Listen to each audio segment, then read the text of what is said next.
held in the notes of that beautiful song that I hope we'll hear again.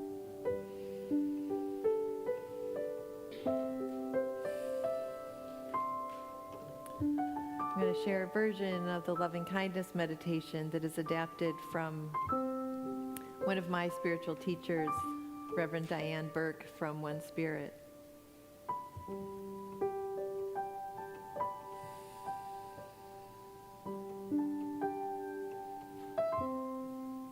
It speaks to me of the power of relationship as we enter this space of loving kindness. So I invite you to let your breath carry you gently within. Let the sound of Pete's gentle piano playing carry you within. And you can have your eyes closed if that's comfortable, or just let your gaze soften as you look in front of you gently, gently, gently. And as you relax into the even rhythm of your own breath,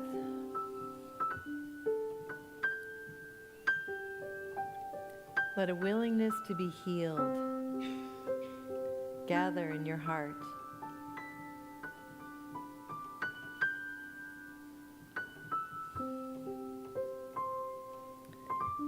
Extend wishes of loving kindness and well-being to yourself, letting your breath and these phrases bring you into peaceful patience with yourself, just as you are.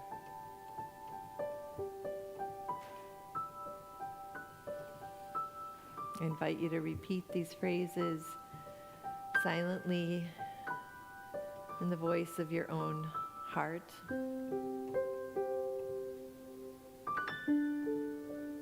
May my heart be open and filled with loving kindness.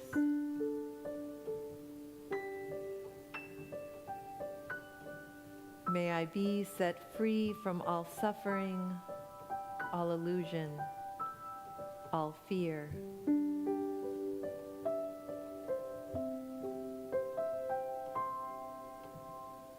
May I accept myself and others completely.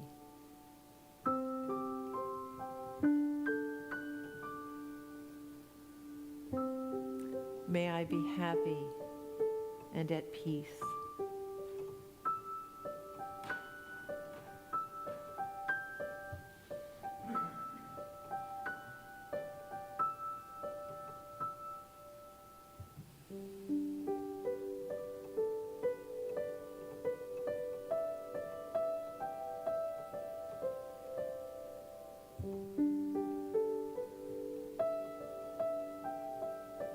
As this offering of loving kindness to yourself expands, let that mercy and compassion and patience deepen.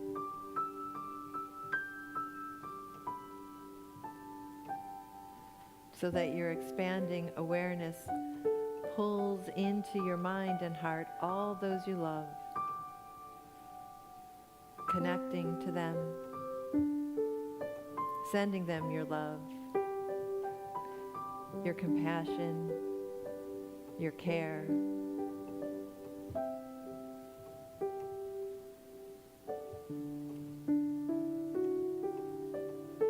May you be filled with loving kindness.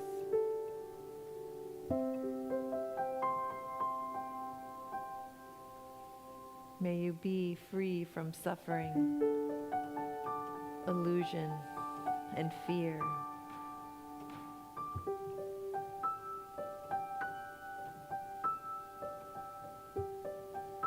May you accept yourself and others completely.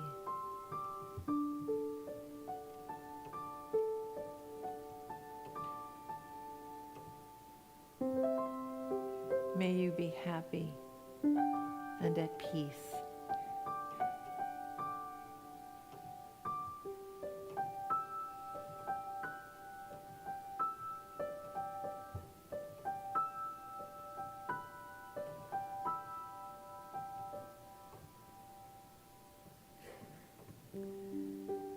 As you hold these loved ones in your heart, held in loving kindness, begin to sense this whole world. This world that so deeply yearns to be healed,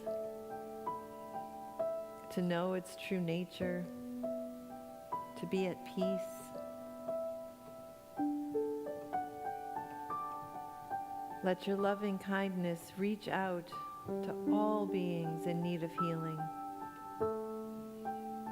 especially those in most need of it in this moment.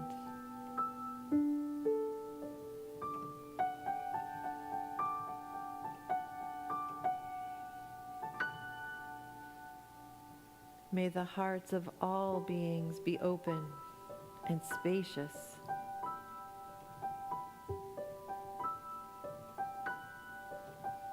May all beings be healed of their suffering, set free from their fear.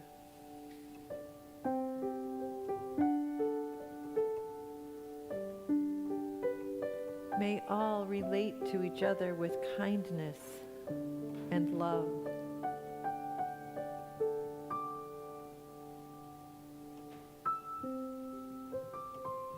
May all beings live in harmony and peace.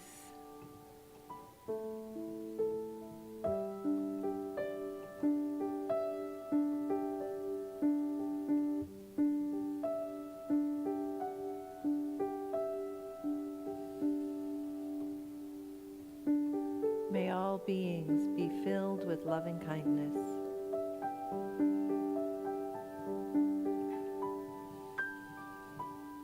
May all beings be free of suffering and fear.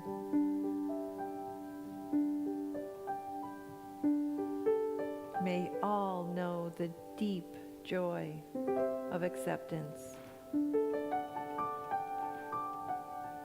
And may all beings dwell in happiness and peace.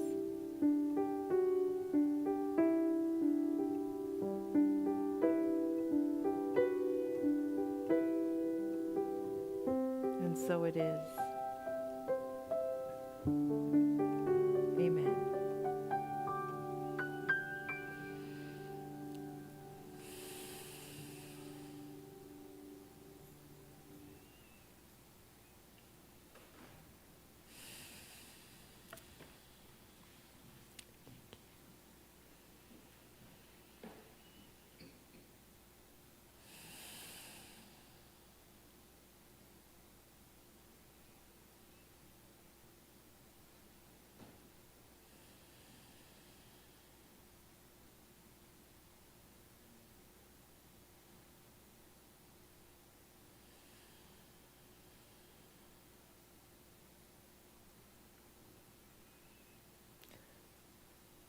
So I'm about to move us from our hearts back into our heads, but I invite you to stay very closely connected to that heart space, really feeling that heart-mind as one. Another great photo, Raj. Thanks. Wow. So, yeah, welcome to my next installment. You know, a few weeks ago I picked up, as I said, I actually brought the 3 books in that have kept me on this deep dive in for show and tell, but they're on my desk. I forgot to grab them. But I picked up a few weeks ago, as you know, if you've been here, The Many Faces of Prayer by Thomas Shepard. He's a Unity author and columnist. And it led me to rediscover a website that I had explored briefly here and there, the 3 Faces of God on the Integral Christian Network. All of that is in the PDF that is on our website next to the talks, in case you want to do your own deep dive. You know, last week when Heather and Sam were here, just like, don't buy the book. You can borrow mine. So I borrowed a couple, and that's what's on my desk. So there's a book, Integral Christianity, The Spirit's Call to Evolve. That's one that I'll draw from a little bit today. And then the book that is really about the three faces of God. Is your God big enough? Close enough? You enough? So I'll draw a little bit on that today as well. But in case you're just joining this conversation for the first time today, or like me, you've got so many things that your brain feels like a steel sieve sometimes, and lots of things float back out with the water from the pasta, I'm going to do a little brief look back. So the question from Tom Shepard in Many Faces of Prayer that started the whole thing off is this: am I communicating with a presence and power beyond myself, engaging in an I-thou relationship with my higher power, or reflecting upon something deep in my consciousness, God within? Can prayer be both or neither? That's one bit. From the 99 Names of God by David Rendell Rast, the word God, so the English teacher in me, the etymological history of the word God, is a prehistoric artifact born of the insight that enlightened our ancient, only just human ancestors, as they recognize we stand in a relationship with the cosmos, that the root of that word has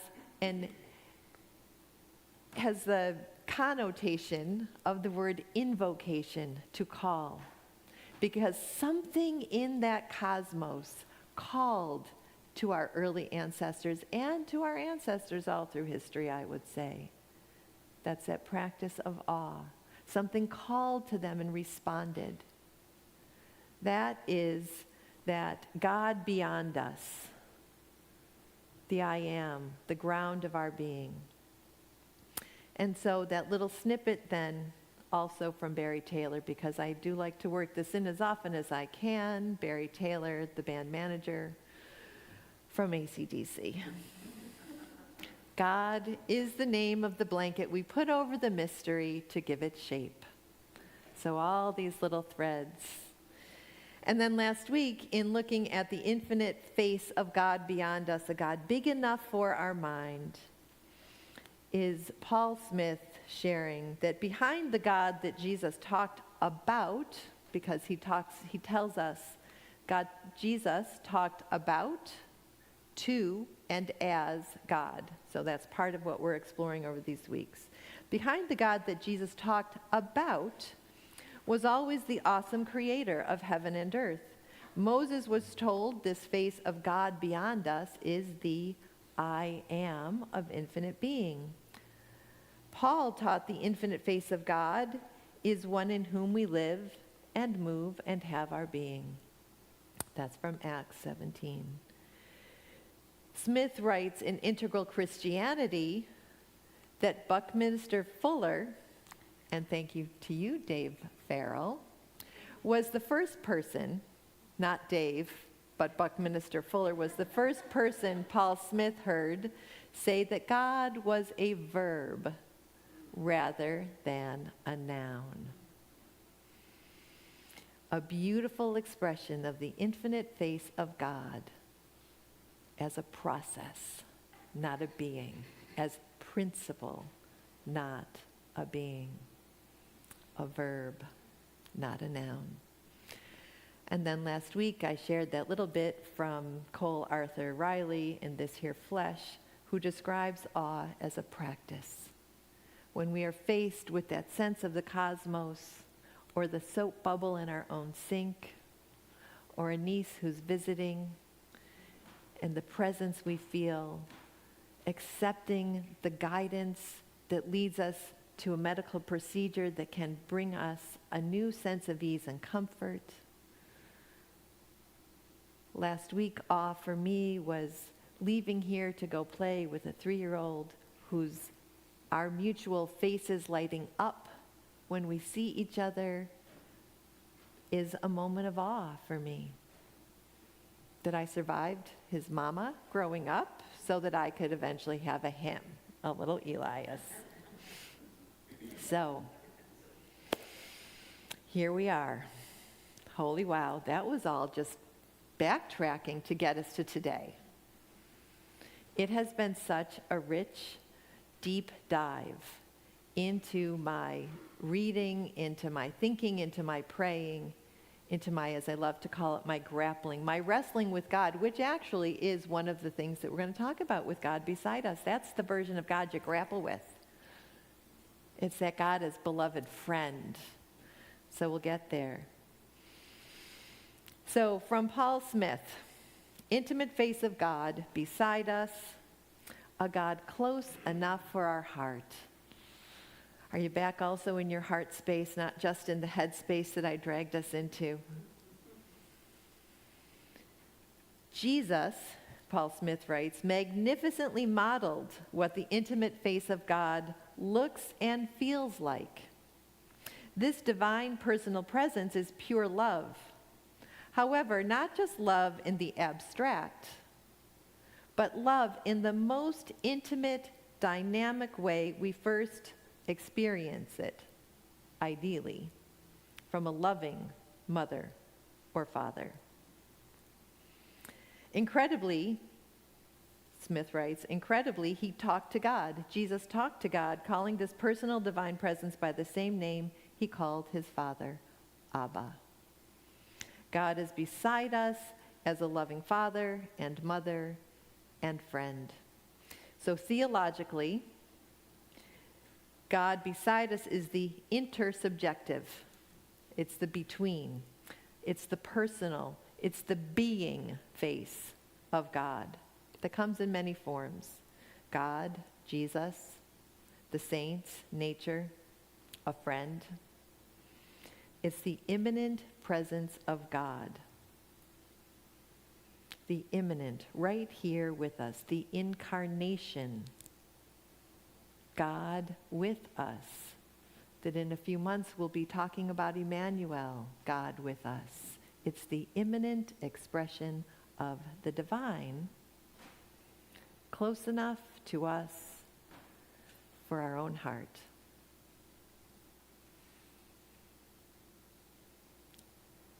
From the book, Is Your God Big Enough, Close Enough, You Enough?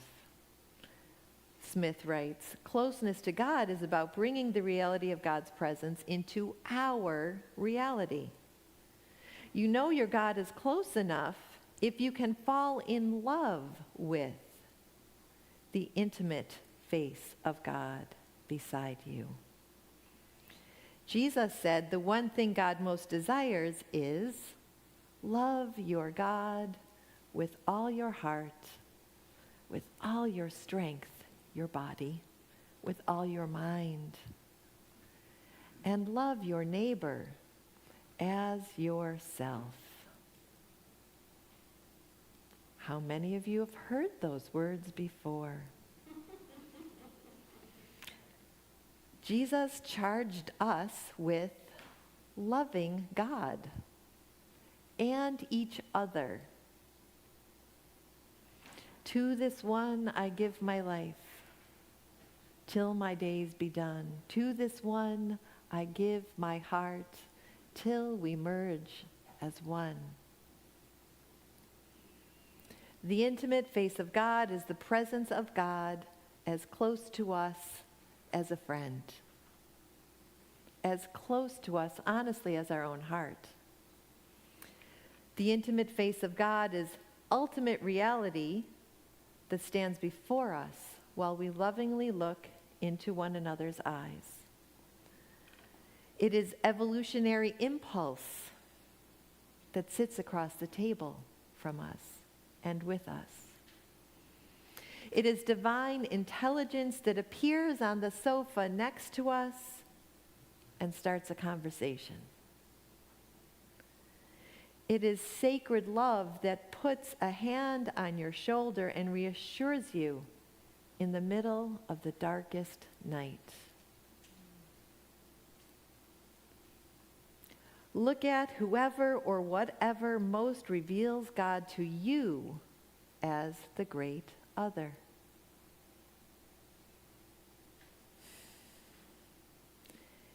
If the intimate face of God beside us is accessed in the spiritual knowing of our heart, how does your heart encounter the divine?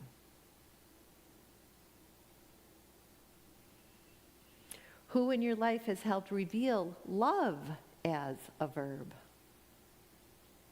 Not just a sentimental feeling, not even the overpowering love I feel for that little grandson that I played with the other day.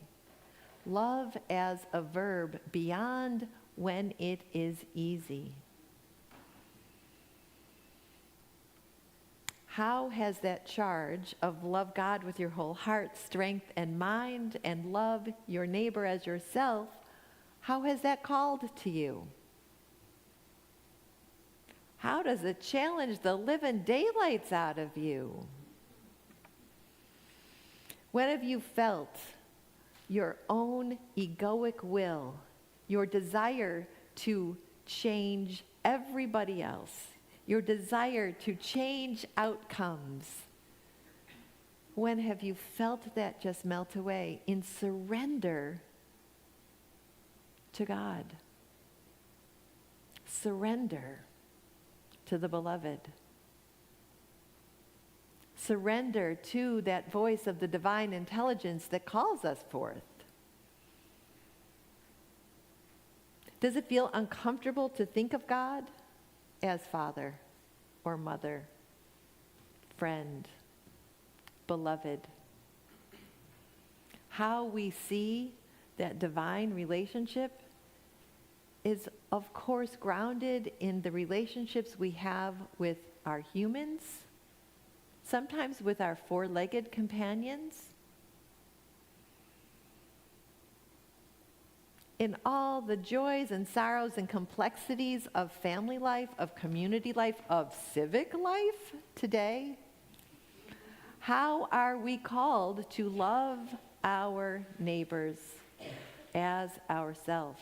How do we love ourselves in a way that allows us to love someone else?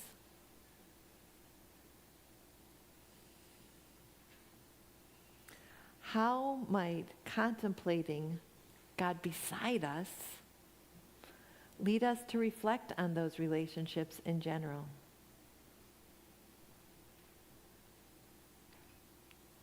Jerry with a J, when he was up here a few moments ago, invited us to look around. I'm going to invite you to look around again, and if you are home alone,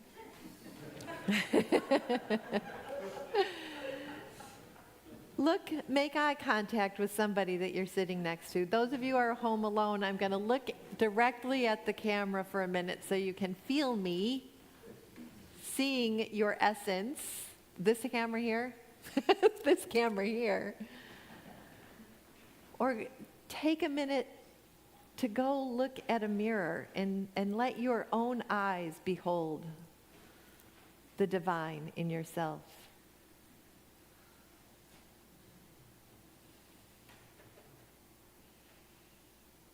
I behold the divine in this community. And to me, right now, that doesn't take away from the sense of God as principle that is one of the foundations of unity teaching. But it also is a challenge for me to remember those times when I thought I could tell God what really we should be doing here. That I felt like I knew exactly where my path was supposed to lead. And one of the things that has tugged at me since I stepped into this role at Unity is my sense of what I experienced in discovering a prayer that was outside of my experience up until I went to One Spirit, and that was the Sufi body prayer. It's something that I've shared here before. That sense of stepping into the arms of the beloved. It's a body prayer. And I'm not going to do it on the floor here. Well, I have, but I won't today. But I'll give you a little bit of the gestures of that, of stepping in to the arms of the beloved, to receive all that we need, all that I need, and then to give everything back to the beloved.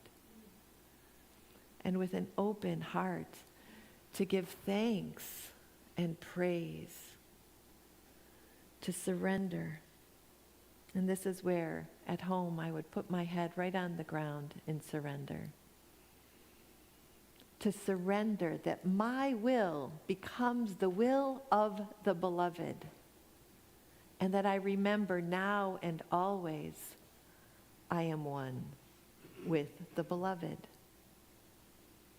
That prayer, that practice, saw me through a dark night of my soul. In my first year of seminary, I questioned everything, which I have suggested is a good thing for us to do, but it doesn't always lead to comfort. And in that dark night of my soul came that body prayer. Yes, the foundation of the ground of my being is the I am. But in that sense of relationship with the divine was also grace. I'm not telling you what to believe. I do think you should question everything. I think you should question me. Don't take my word for it. Practice awe. Practice how the divine essence of all beings shows up for you in your relationships, both deep and intimate, and casual with neighbors, with coworkers. How does that show up for you? And when we go downstairs, or when you gather with your friends and family later today, hold that. This intimate face of God beside us as friend, inviting us into love. Love that asks us to show up fully in our humanity and fully in our oneness with that divine love. It's a tall order.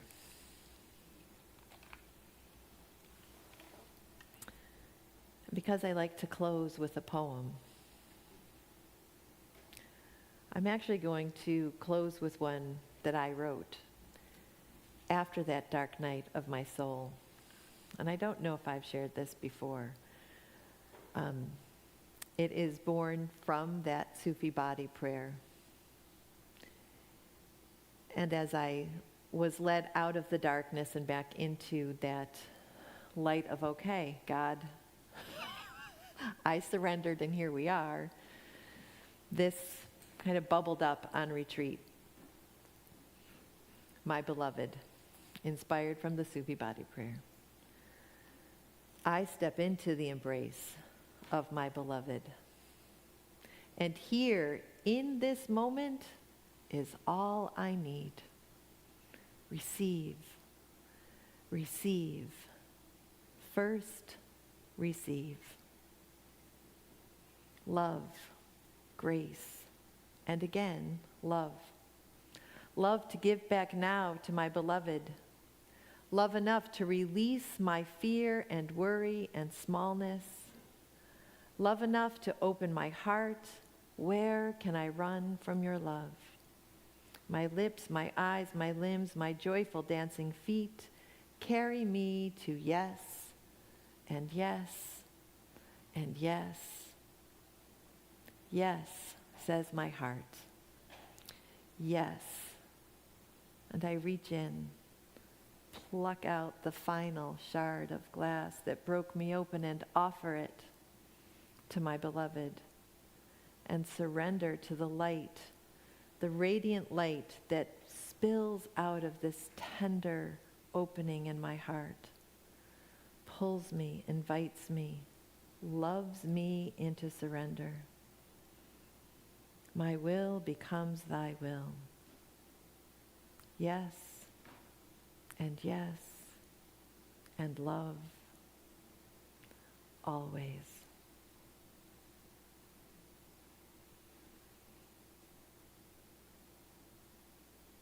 And so, my beloveds, and so it is.